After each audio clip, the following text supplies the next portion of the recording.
Hi, I'm here with Andreas Pfaller, who's the project manager of the A3 e-tron. Hello, Andreas. Hello, Paul. How are you? Very good. Very, very good. Good to see you here. Andreas and I go back many years, and so it's a pleasure to see him here. The last time we saw Andreas, he had one of the A3 electric prototypes. Correct. That was 2 years ago where we had the full electric A3 e-tron over here, the old generation A3, and now we have the brand new A3 plug-in hybrid over here. So I understand that the engine, the 1.4 fuel direct injected turbocharged engine, is really quite a special engine. Can you tell us about it?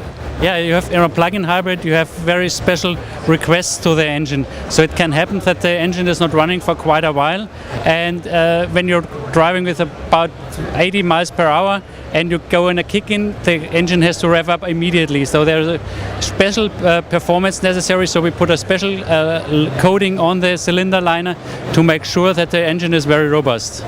And I understand that the lubrication system would be very complex and special as well. Yeah, you need to take care of that. In the case the engine has to rev up, everything is lubricated that you do not have any problem with the engine.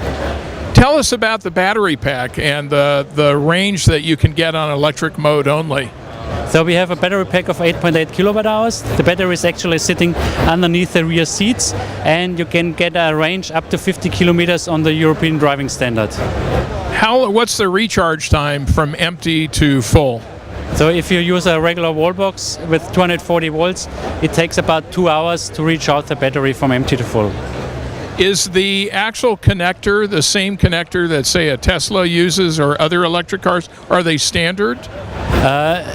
Yes and no. So there is a standard for the US, which is the J1772, but I think the Tesla is using a different one. But we are using the standard here for the US, the same as you have on a Nissan Leaf, for example. Or a Chevy Volt or any of those cars. Okay. And tell me some of the fuel economy. I understand this car gets outstanding fuel economy. Yeah, for the US we do not have the figures right now because the market introduction here in the US will be in 2015. For Europe, we expect a fuel economy according to the European driving cycle of 1.5 liters per 100 kilometer or 35 grams CO2. 1.5 liters per 100 kilometers is about 60 miles per gallon. Is that right? And so now the car drives like an Audi should, right?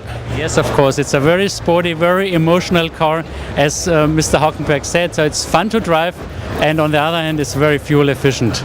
So you can drive on pure electric, and if you use your renewable energy, you drive basically emission-free.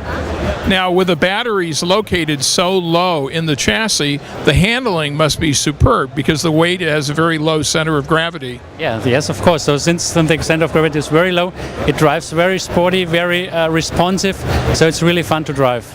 So I guess we could say that the A3 e-tron is the anti-commuting appliance.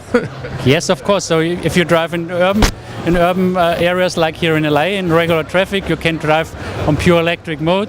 And if you go on a further trip, so for example on the weekend, you can first use the electric range and then go on the gasoline engine. So when you deplete the fuel tank, which I believe is about 40 liters, is that right? That's correct. You can just fill the tank up with fuel and take off and drive another 500 or 600 kilometers. Yeah, it's the same as on a regular gasoline car. So you just recharge it by gasoline and you're good to go. Now, has the warranty on the battery been established in Europe for the European market, the length of the warranty? So it's not being finalized, but if you look on the OBD or in the CARB regulations, you know that I think in the US it's at least 10 years of warranty you need. That's to the raw, and the final information will be released when the car will be available for the market. What other variances of the A3 e-tron can we look forward to? Whether it be an e-tron Convert Cabriolet or an e-tron sedan or any of those? We have the A3 e-tron as Sportback, and there will be more plug-in hybrids in the future, but at this point I cannot talk about this. Yes, anyway, I appreciate you indulging me in that. Anyway, Andreas, thank you very much. You're welcome. Take care. Thank you.